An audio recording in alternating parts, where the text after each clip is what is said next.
Daddy. All right, so we're going to go over this problem right here. This problem right here. They've already set it up, so you might want to hit pause. Oh, no, not that problem. Oh, sorry, this problem right here. You might want to hit pause and try to set it up before we go over this, but I'm going to go over it now.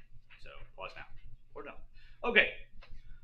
When you do a problem like this, the first setup that you want to do within the given is use your imagination and think about what's going on. Okay, think about where the numbers actually go. A big problem on kinematics is students forcing something to be something it's not. Okay, so let's draw a window. Okay, draw the window. It's important. Okay. Which way, and before we do anything else, which way, where would you like 0? Which way would you like to be positive? Yep. 0 at the top of the window. Okay. And then pointing down, it is positive. Sure. I will let it fly today. Okay. I will actually go back at the very end of this and show you what if negative, if up was positive, because many of you probably either didn't do this if you weren't thinking about it carefully, or many of you naturally, a lot of people love up is positive. Okay. Now, to that end,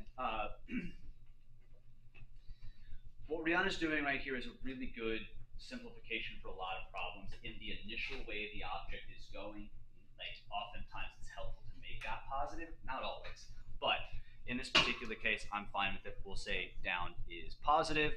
And let's go ahead and use a different color for, okay, we got a ball. But here's an important fact. Was the ball dropped from the top of the window? No, it wasn't. All right, that'll come into play later. So I'm going to set up my 5 variables because hopefully you noticed, yeah, it's definitely accelerating. And see if you can't fill for me out what goes where. Well, not really. Well, come on, you did it. Boo. Delta t Delta t equals 0.3. equals 0.3.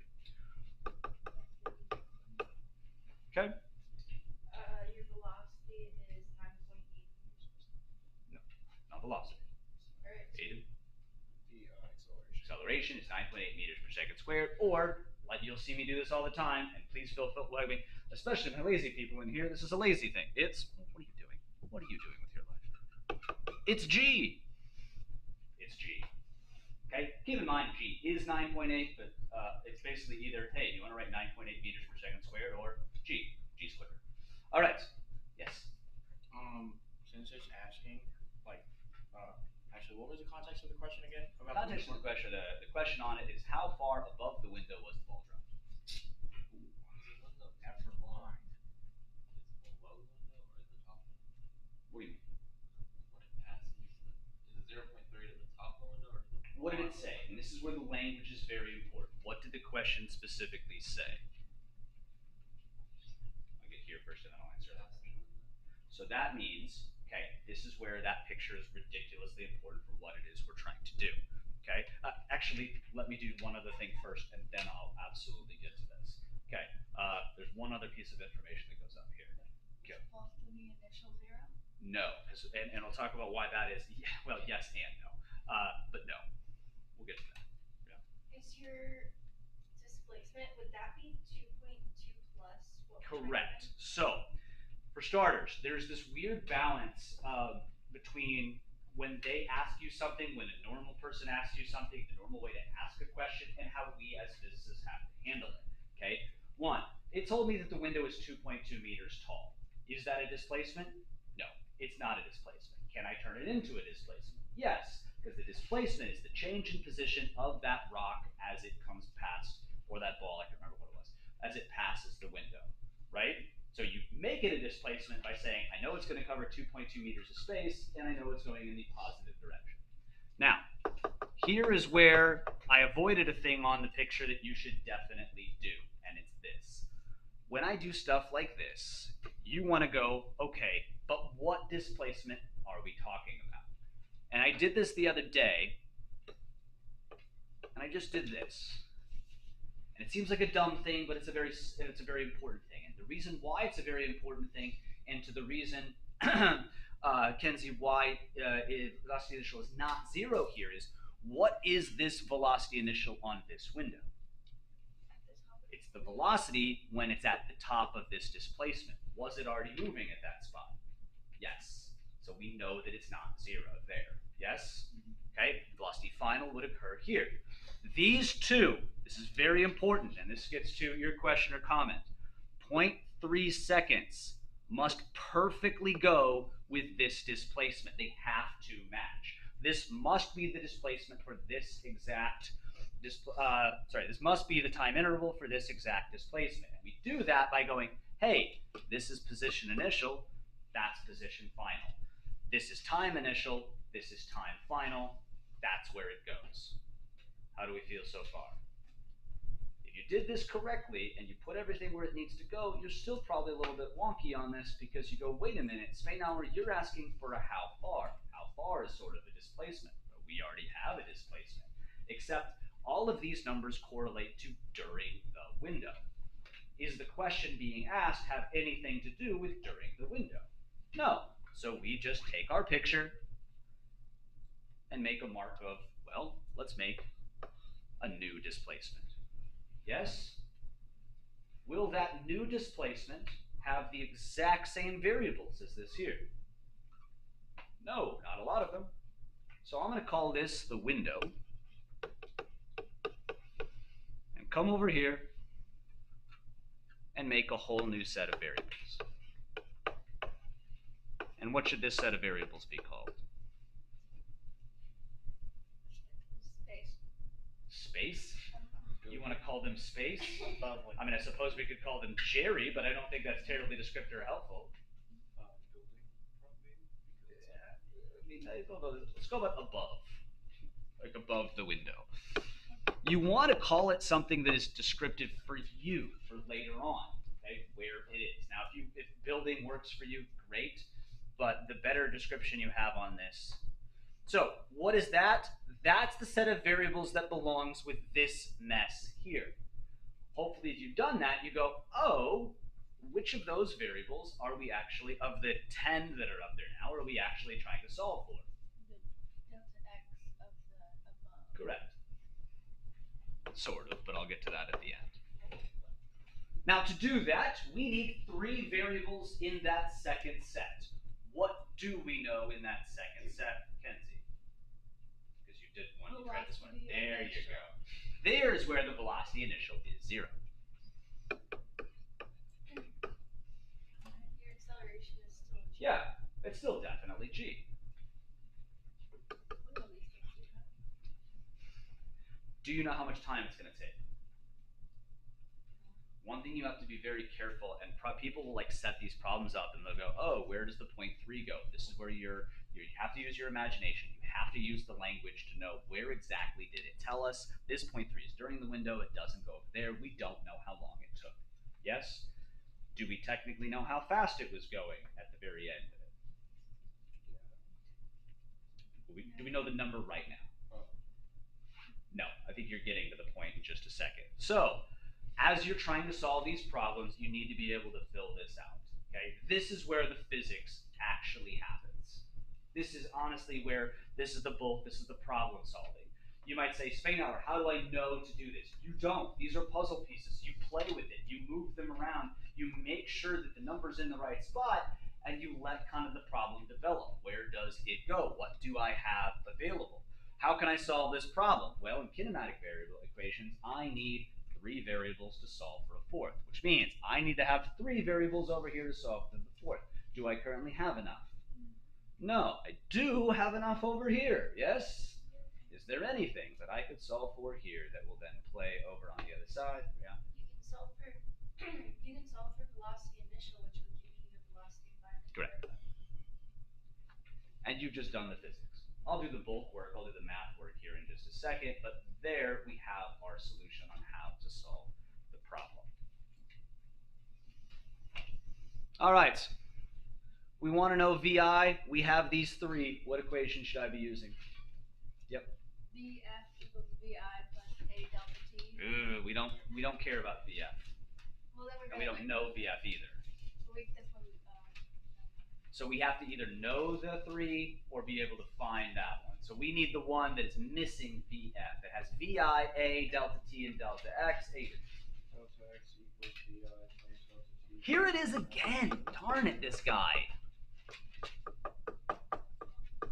When I did this one, tell me the truth. How many of you were kind of just like, yeah, I'm never going to touch that one. That was a little bit, I don't want to mess with that. That's icky. Yeah, it's all over the place. All right. So, don't plug in things unless we have a zero. Do we have any zeros? Oh, that's sad. What are we solving for? You're solving for your VI. Hopefully you did this on homework. You might also notice that this exact equation in algebra was on the pretest and asked you to do it. Now, how I can do it easy? Real simple thing I always like to point out. Here are my Spainar's general rules of simplification. I gave you one yesterday. Get rid of fractions first. There's no fractions up here that we have to worry about. Let's not worry about it. Number 2, move terms. Move terms until, and terms are anything added or subtracted. Up here we have 3 terms. 1, 2, 3. Okay, move terms until your variable's on one side. So I'm going to move that term. I'm going to subtract it on the other side. Oh, look at me taking 2 steps on algebra. It feels a little weird. And then, of course, you can see it should be very easy. We should divide by delta t on both sides. Now, this is where some math teachers, I'm not a big fan of how they do things. They would stress there is a particular way to simplify this. There's not. There's really not. You can feel free to leave it like this. Or if you wanted to simplify further, you could also divide by delta t, but make sure you divide both terms by delta t. People will screw this up by just canceling that t and that one, but that's only when you divide here. You should also divide here. So if you wanted to write this instead,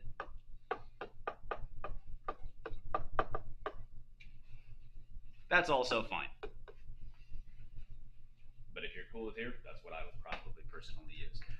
If done correctly, both should give you the exact same correct answer. Done incorrectly, then obviously, yeah, you're not going to get the right one. So we've done the algebra. Let's plug and chug. Delta x is 2.2 meters minus 1/2 times g times 0.3 seconds squared. Don't forget the squared. And the whole thing is divided by 0.3 seconds. So don't forget to do the whole top part first and divide by 0.3. I need 2 or 3 people to calculate that and give me the answer as I attempt to do it in my head.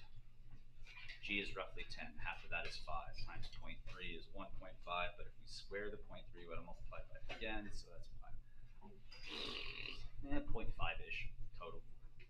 So 1.7 divided by 0.3, it's about 1/3. Triple it. Probably less than 2. I'd say 1.8, 9, 1.8 or 9. No, that's not right. That's not right. That's not right. Is it? Oh, no. That's closer to 5. 5 something. What's that? 5.86. 2 or 3 of you got that? Wait. What should the units on this be?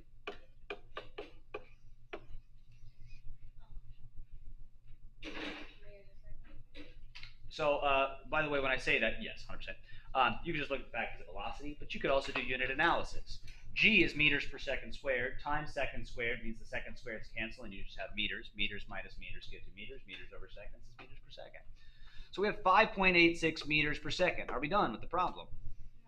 No, for 2 reasons. 1, if a teacher ever asks that, the answer is almost always no. But also, more importantly, that's just the speed when what? It's the speed of your velocity initial of your window and Correct. your velocity final of your window. Now, some people like to do this. I don't care. I don't with my work, if that helps. Some people love to plug the number then up in the chart so they can see it later. You don't need to do that, but you certainly can.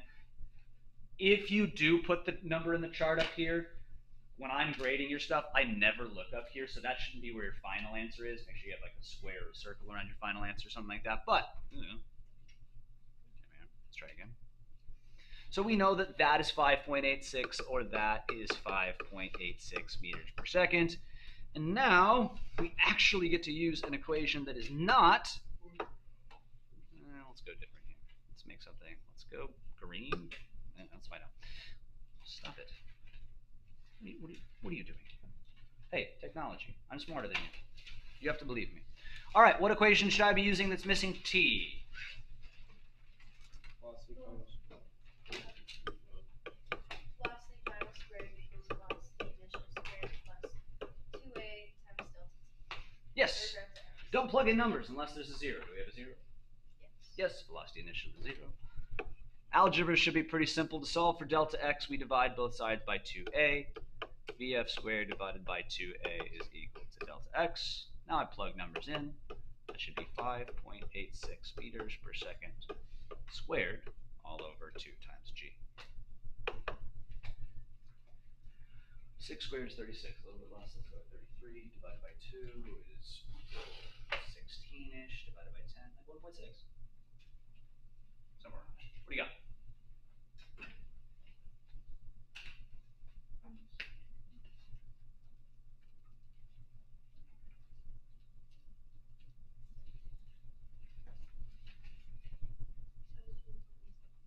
That's too big. I got 1.7. 1.7. 1.7, so that's closer. You might have forgot to divide by the g. The 9.8. Oh yeah, I didn't. There you go. You said 1.71? 7.5. Sure. Second. Oop, nope, that's dumb. It's a meters, dummy. All right, let's talk about this. 1.75 meters. Is that the answer? Yes and no. Somebody asked a really good question last night. I believe it was on number 6. On number 6, you're traveling in the negative direction, and it asks for how far you go in the negative direction. And the question that they asked was, wait a minute, your answer key has a positive, but I should get a negative. There's this discrepancy between what you're solving for and what it asks, and it's a small one but a big one. You are solving for displacement. You have to. You should get a negative answer in your work. But if the problem asks how far, it's just asking for a distance, not necessarily a displacement. Meaning, this number 1.75 meters right here, are you actually calculating how high above the window it is? No, not actually. What are you actually calculating? What is displacement? How far away from reach the window? Like, I mean, it's the same number. I don't want you to get confused on that. What you're technically calculating is the change in position of the ball as it was dropped. Yes? Is that the same thing as the height above the window? Yeah, absolutely. So is your answer 1.75? It is. But I want you to know the difference between a displacement and these heights that are technically asked. Now, to the answer, just so you know the answer to that email, it was, I'm not going to freak out too much about this on a test. If you wrote down on number 6 a negative displacement, you're fine. Okay? Don't magic math it. Don't just erase a negative. You can leave it there. That's not magic math. It's understanding what it is that it's doing. If instead you should get a negative answer and then underneath you write, well, it traveled a distance of positive 31.3 meters, or I think that's what it was yesterday. That's where I just want you to know why the answer key is specifically what it is in that case. To that end, let's say you do not need to write this along with me. Actually, I would suggest you don't write this next part along with me. Let's say that instead, we at the beginning had said up is positive. Here's what changes. Acceleration would be negative, time would still be positive, and displacement would be negative. The algebra would stay exactly the same. Why do you keep doing that? Algebra would stay exactly the same, but when we went to plug in, this would be negative, and this would be negative. It is important to distinguish between negatives of variables and negative of algebra, because obviously this negative is still going to be there and would appropriately cancel with this guy right here. But this final answer, if you'd done it correct, would end as negative, which says the same thing. Our positive 5.86 earlier said it was going down because it was positive. This says the exact same thing. Then, when you came over to this work over here, this would be negative. All of this work would be identical, but this would be negative as well. So there'd be a negative here and a negative there. Would this negative cancel? Yes, because it's inside of a square. That's correct. Would this negative cancel? No, which would make your final answer negative. Does that say the exact same thing? Yes, it says the rock went down 1.75 meters. So again, in this particular case, it's probably wise to say, even though your answer is negative 1.75, you would say, like maybe write just a quick sentence. We know that the ball was dropped 1.75 meters above the window. Does that make sense? ish why we're doing it? Okay, let's move on to another problem. Okay. So, Transformers problem. An Autobot is traveling at 80 miles an hour down the road. Ooh, I meant to fix something on this from last hour.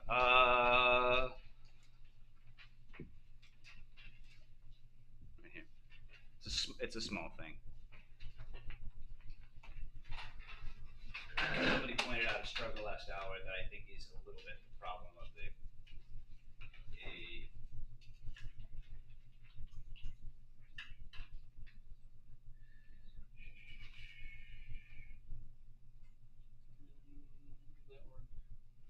Oh, that's dumb. That'll work. Okay. Now Autobot's traveling down the road at 80 miles an hour. Hits a brake in order to avoid the Decepticon, causing a magnitude of acceleration of 5.2 meters per second squared. How much time would it take for them to travel about 300 feet or 1 football field? Please set this problem up before I start it as best as you can with a picture and your givens, and we'll see how accurate you do here in just a second.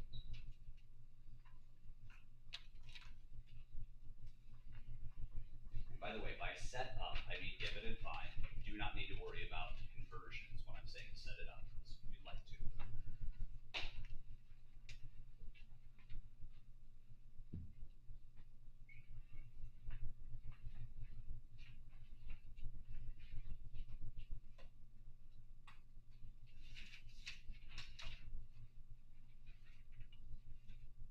You have until the end of this song to set up the problem.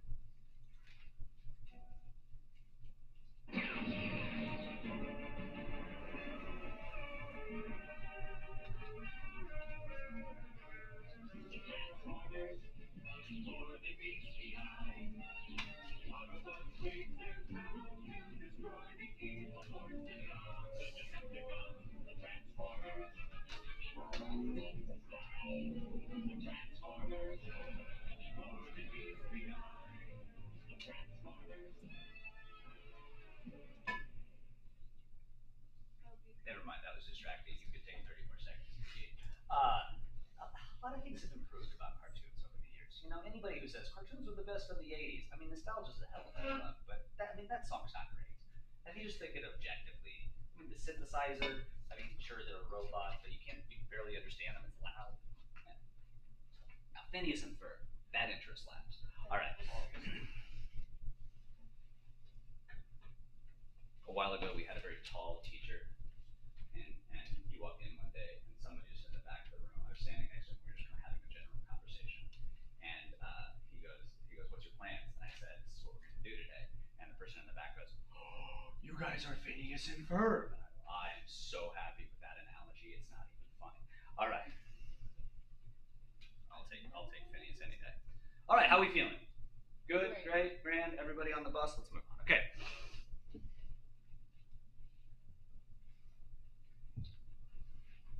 So the setup of this is relatively simple, especially relative to the last one.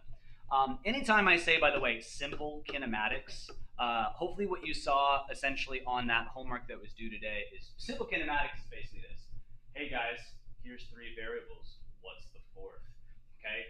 That's great. It's awesome if you can do that. I don't want to take away from what you're doing, but that's like minimum level of what we're going to try to get into here. So that's awesome if you can do that. But this is sort of that, but not. Okay, here we go. We got displacement. You probably said that's 0. That way's positive. Good stuff. Okay, velocity initial, velocity final, acceleration, time, and displacement. What goes where? Initial 80 miles an hour. Correct. Anybody else? Acceleration is 5.2. Ooh, no, it's not. It's Negative. You got to be smarter than the problem. The problem is you can't automate. What tells you in the problem? It's because it's going the other way because it's braking. Yeah, brakes. Brakes tell you this whole story, and that's why I added that magnitude of, because people are like, but Spano, what the problem said it was positive. The problem is not holy. The problem is the numbers on there are not like beyond reproach or whatever. You can manipulate them as is appropriate. If I'm going this way and I say it's positive, and then I have a positive acceleration, what's going to happen? I'm going to go faster, which is potentially going to cause a different answer, obviously, than if I was braking. So yes, it does in fact need to be negative. So that should be negative 5.2 meters per second squared. What else? is 300. positive technically, but sure. And what are we trying to find? How much time it takes. This given and find, for those of you who maybe do struggle on problems, is worth so many freaking points on a test. Like, even if you ever got completely confused and had no idea how to do a problem, never leave it blank. At least try the given and find. I'll throw points at the given and find if it's done correctly. All right.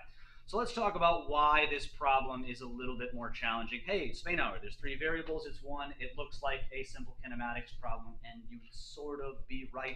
What equation would you go for to find time given the variables presented? I know we haven't converted yet, I'll do it in a minute. Can you give us 1 unit that was the same? Do what? Can you give us 1 unit that was the same? Couldn't, no. Definitely switch them all up to be different. I would use the one that was what we used in last. Yeah. It's just always a freaking around. Now, I don't want you to think it's like everyone. We start the year and we use it a lot. You definitely don't always need to use them and that type of thing. All right. So let's do the conversions real quick. By the way, Spainhour, what do I need to convert to? If the problem doesn't suggest it, doesn't really matter to me. Okay. That being said, converting accelerations are a little bit icky because of the second squared on the bottom, and you have to do some squaring. Also, if you don't know any better, meters and seconds. Meters and seconds are your bread and butter. Okay. So I did this particularly to make sure, if I hadn't yet already in the class, to show you 2 conversions that are always used. So if you don't have these down yet, please have them down.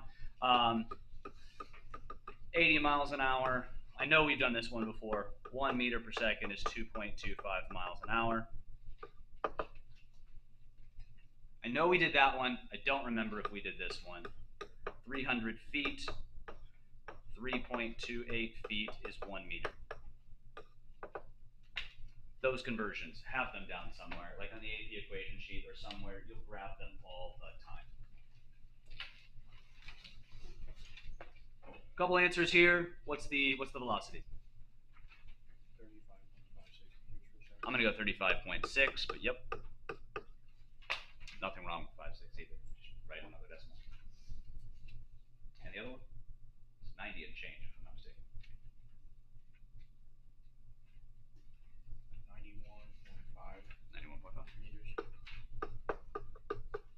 When you do conversions like this, do them. Decide, make sure they're done, come back up here and put them back in your given. Never do the conversion ahead of time and just write down the converted number. Always write the original in case you need it for any reason later. But right here next to the equals, we have 35.6 meters per second, and this is 91.5 meters. Okay.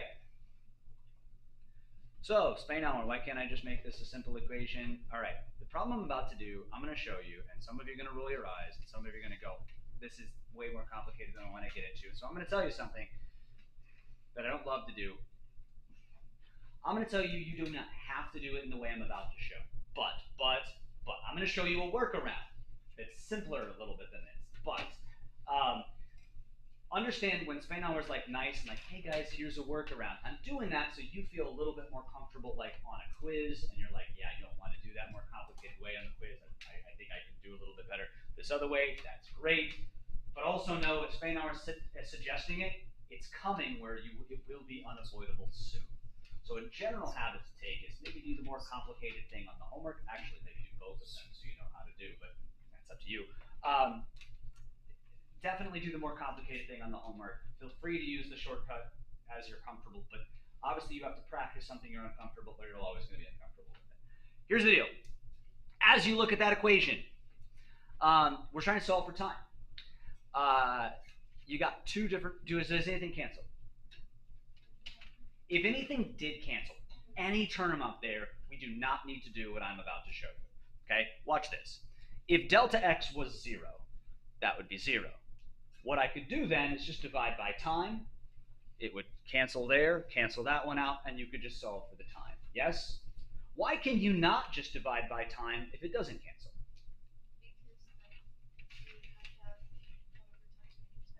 Yeah, you'd have to have a delta x over delta t, and that does not make it any simpler.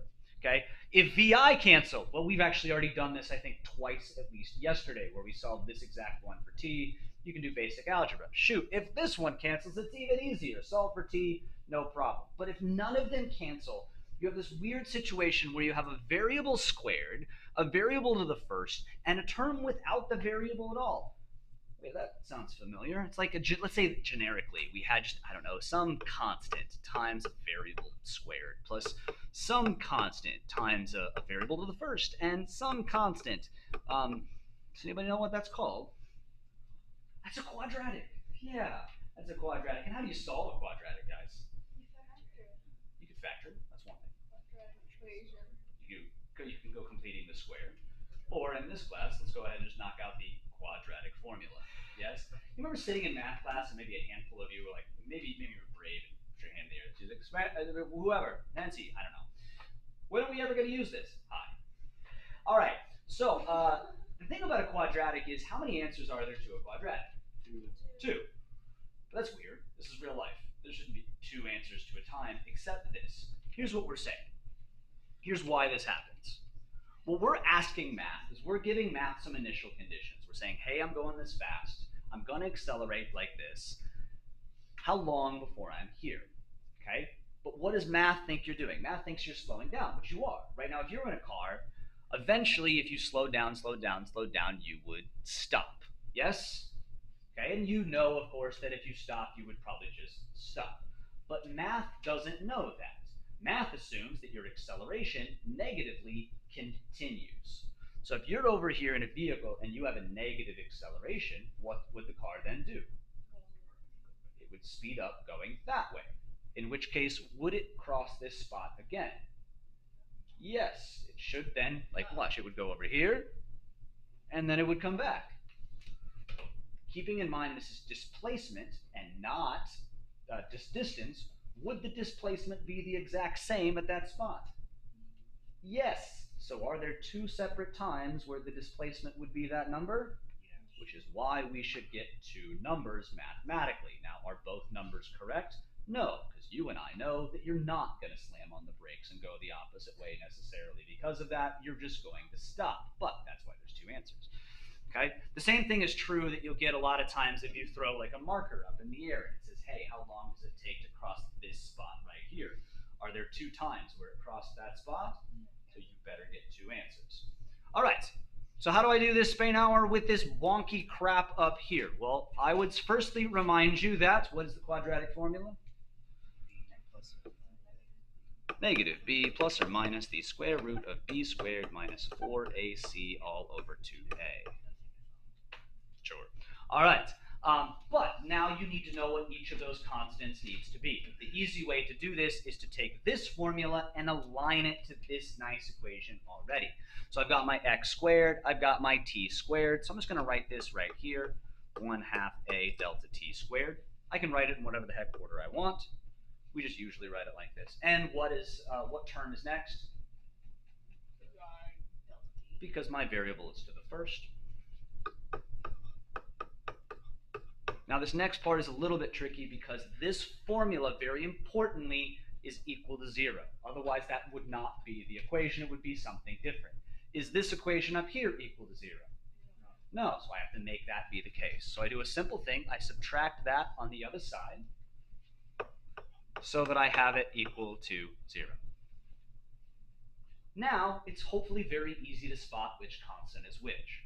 Which values that we have in our equation is the a variable in the quadratic equation? 1/2 acceleration.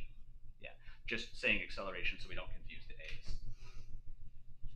Note, by the way, that usually these are lowercase up here. I just made them uppercase so that these would translate a little bit better.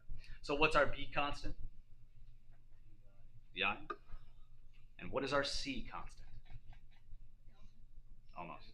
Negative delta x. Now, usually Spainhour goes on and on and on and talks about how you should plug in variables. You should plug in variables. Don't do that here. It's icky. Let's go ahead and figure out what these constants are. What is the actual numerical constant of this then right here, given our numbers?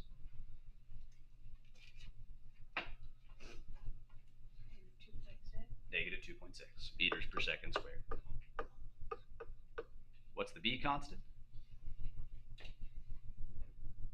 35.6. And the c constant?